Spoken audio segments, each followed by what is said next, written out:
ഏറ്റവും അധികം സ്നേഹിച്ചവർക്ക് ഏറ്റവും മനോഹരമായി വേദനിപ്പിക്കാനും കഴിയൂ എന്നാണ് പറയാറ്.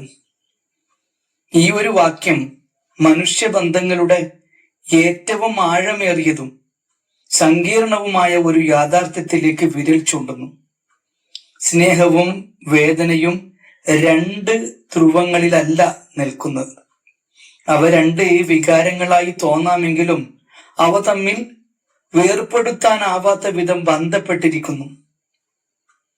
ആത്മാർത്ഥമായ സ്നേഹം ഉള്ളിടത്ത് മാത്രമേ അതിനോടൊപ്പമുള്ള വേദനയ്ക്ക് ആഴവും ആഘാതവും ഉണ്ടാകുന്നുള്ളൂ. ഒരു അപരിചിതൻ ചെയ്യുന്ന പ്രവൃത്തിയോ പറയുന്ന വാക്കുകളോ നമ്മെ വലിയ അളവിൽ സ്വാധീനിക്കാറില്ല. എന്നാൽ നമ്മൾ ജീവന് തുല്യം സ്നേഹിക്കുന്ന ഒരാളിൽ നിന്ന് ഉണ്ടാകുന്ന ചെറിയൊരു അവഗണന പോലും ഹൃദയത്തെ തകർക്കാൻ പര്യാപ്തമാണ്. കാരണം സ്നേഹിക്കുമ്പോൾ നമ്മൾ നമ്മുടെ ഹൃദയത്തിന്റെ വാതിലുകൾ ആ വ്യക്തിക്കായി പൂർണ്ണമായി തുറന്നു കൊടുക്കുകയാണ് ചെയ്യുന്നത്. നമ്മുടെ ബലഹീനതകളും ആഗ്രഹങ്ങളും പ്രതീക്ഷകളും അവർക്ക് മുന്നിൽ വെളിപ്പെടുത്തപ്പെടുന്നു. ഈ അറ്റമില്ലാത്ത വിശ്വാസമാണ് പിന്നീട് വേദനയായി മാറാൻ സാധ്യതയുള്ള ആയുധവും നൽകുന്നത്. ഈ വേദനയെ മനോഹരമായ വേദന എന്ന് വിശേഷിപ്പിക്കുന്നത് എന്തുകൊണ്ടാണെന്നറിയാമോ? അത് വിദ്വേഷത്തിൽ നിന്നോ പകയിൽ നിന്നോ ഉണ്ടാവുന്നതല്ല, മറിച്ച് അതിരറ്റ അനുരാഗത്തിൽ നിന്നും പ്രണയത്തിൽ നിന്നും ഉടലെടുക്കുന്നതായത് കൊണ്ടാണ്. കവിതാത്മകമായ ഒരു വികാരമാണത്. സ്നേഹിച്ച ആൾ നൽകുന്ന നോവ് പോലും ഒരു പ്രത്യേക തരം സുഖമുള്ള അനുഭവമായി മാറുന്നത് അതുകൊണ്ടാണ്. സാഹിത്യത്തിലും സിനിമകളിലും നമ്മൾ കാണുന്ന വിരഹവേദനകൾ ആളുകൾ ഇത്രയധികം ആസ്വദിക്കുന്നതും ഈ മനോഹാരിത കൊണ്ടാണ്. മനുഷ്യബന്ധങ്ങളുടെ ഈ നിലനിൽപ്പിന് ഈ പരസ്പര ബന്ധം അത്യാവശ്യമാണ്. സ്നേഹത്തിൽ മുറിവേൽക്കപ്പെടുമ്പോൾ മാത്രമാണ് ആ ബന്ധത്തിന്റെ ആഴം നാം തിരിച്ചറിയുന്നത്. വേദന ഭയന്ന് സ്നേഹിക്കാതിരിക്കുക എന്നത് ജീവിതത്തിന്റെ ഏറ്റവും വലിയ നഷ്ടമാണ്. വേദന അനുഭവിക്കാനുള്ള തയ്യാറെടുപ്പ് കൂടിയാണ് ഓരോ ആത്മാർത്ഥമായ സ്നേഹബന്ധവും. ഏറ്റവും അധികം സ്നേഹിച്ചവർക്ക് ഏറ്റവും മനോഹരമായി വേദനിപ്പിക്കാൻ കഴിയൂ എന്നൊക്കെ പറയുന്നത് കേൾക്കാൻ നല്ല ഗ്ലാമറുള്ള കാര്യമാണ്. പക്ഷേ പ്രായോഗിക ജീവിതത്തിൽ ഇതിന്റെ അർത്ഥം വളരെ ലളിതമാണ്.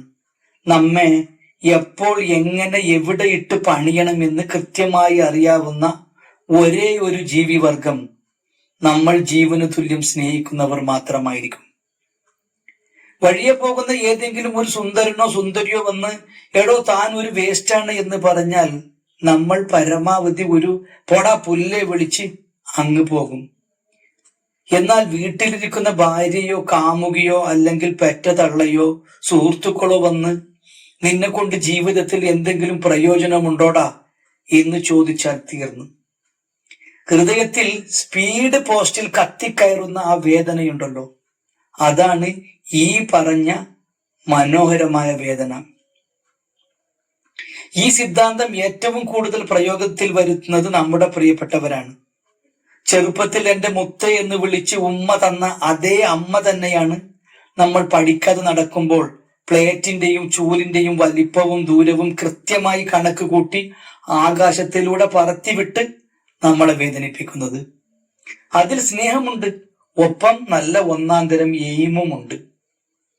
മച്ചാനെ നീയില്ലാതെ എനിക്കെന്ത് ജീവിതം എന്ന് പറഞ്ഞ് തോളിൽ കൈയിടുന്ന ചങ്കുകൾ തന്നെയാണ് ചായക്കടയിൽ വെച്ച് എല്ലാവരുടെയും മുന്നിൽ നമ്മളെ നാറ്റിക്കുന്ന ഏറ്റവും വലിയ കുത്തുവാക്കുകൾ പ്രയോഗിക്കുന്നത്.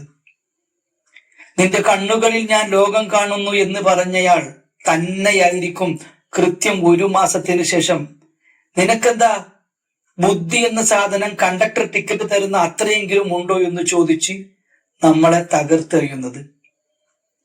വേദനകൾ പലവിധമുണ്ട്. എന്നാൽ സ്നേഹിക്കുന്നവർ തരുമ്പോൾ അതിന് ഒരു പ്രത്യേക സുഖമുണ്ട് എന്ന് പറയുന്നത് ഒരു തരം സൈക്കോ പരിപാടിയാണ്. അപരിചിതർ തരുന്ന പണി നമ്മൾ മറക്കും, എന്നാൽ പ്രിയപ്പെട്ടവർ തരുന്ന പണി നമ്മൾ പച്ചകുത്തിയ പോലെ മനസ്സിൽ കൊണ്ടു നടക്കും.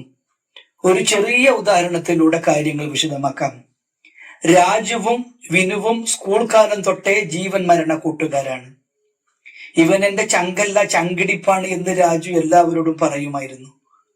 വിനുവിന് വേണ്ടിയാണെങ്കിൽ ഏത് പാതിരാത്രിയിലും ഇറങ്ങി നടക്കാൻ രാജു തയ്യാറായിരുന്നു. ഒരു ദിവസം വൈകുന്നേരം തട്ടുകടയിലിരുന്ന് ചായ കുടിക്കുമ്പോഴാണ് രാജു തന്റെ ജീവിതത്തിലെ ഏറ്റവും വലിയ രഹസ്യം വിനുവിനോട് വെളിപ്പെടുത്തിയത്. ഡാ വിനു, എനിക്ക് ലൈഫിൽ ഏറ്റവും പേടിയുള്ള കാര്യം എന്താണെന്നറിയാമോ? 4 ആൾ കൂടുന്നിടത്ത് വെച്ച് എന്നെ ആരെങ്കിലും കളിയാക്കുന്നത്, പ്രത്യേകിച്ചും എന്റെ ഈ മുന്നിലെ പൊന്തിയ പല്ലിനെ കുറിച്ച് എനിക്ക് അത് ആലോചിക്കുമ്പോൾ തന്നെ നെഞ്ചു പിടയും. വിനു വളരെ ആത്മാർത്ഥതയോടെ രാജുവിന്റെ തോളിൽ കൈവച്ചു പറഞ്ഞു, ഡാ മച്ചാനെ, നീ എന്നെ വിശ്വസിക്ക്. നിന്റെ ഈ പേടിയും വിഷമവും എനിക്ക് മനസ്സിലാകും. നിന്നെ ആരും കളിയാക്കാൻ ഞാൻ സമ്മതിക്കില്ല. രാജുവിന് ആശ്വാസമായി. തന്റെ ബലഹീനത അറിയുന്ന, തന്നെ മനസ്സിലാക്കുന്ന ഒരു ചങ്ക് കൂടെ ഉണ്ടല്ലോ. അടുത്ത ആഴ്ച രാജുവിന്റെ ഓഫീസിലെ വാർഷികാഘോഷം നടക്കുകയാണ്. കമ്പനിയിലെ ആളുകളും രാജു ഇഷ്ടപ്പെടുന്ന പെൺകുട്ടിയും അടക്കം വലിയൊരു ജനക്കൂട്ടം അവിടെയുണ്ട്. രാജു വിനുവിനെയും കൂടെ കൂട്ടി. പ്രോഗ്രാമിനിടയിൽ മൈക്ക് കയ്യിൽ കിട്ടിയ വിനു പെട്ടെന്ന് എല്ലാവരുടെയും ശ്രദ്ധ പിടിച്ചു പറ്റി ഒരു തമാശ പറയാൻ തുടങ്ങി. സുഹൃത്തുക്കളെ, ഇവൻ എന്റെ ബെസ്റ്റ് ഫ്രണ്ട് രാജു. ഇവന് വലിയൊരു കഴിവുണ്ട്.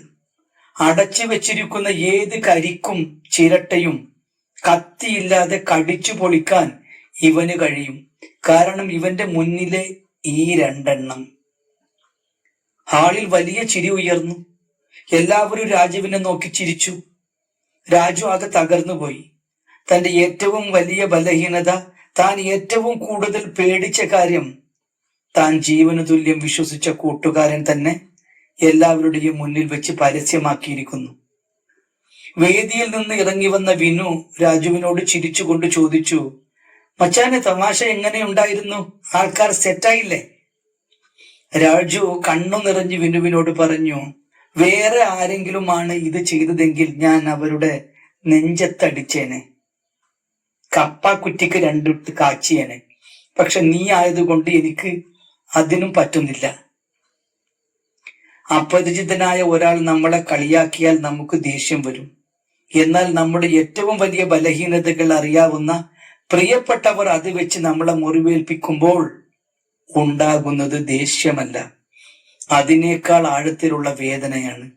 കാരണം നമ്മുടെ ഹൃദയത്തിൽ തൊട്ട് വേദനിപ്പിക്കാനുള്ള താക്കോൽ നമ്മൾ തന്നെയാണല്ലോ അവരെ ഏൽപ്പിച്ചിരിക്കുന്നത്.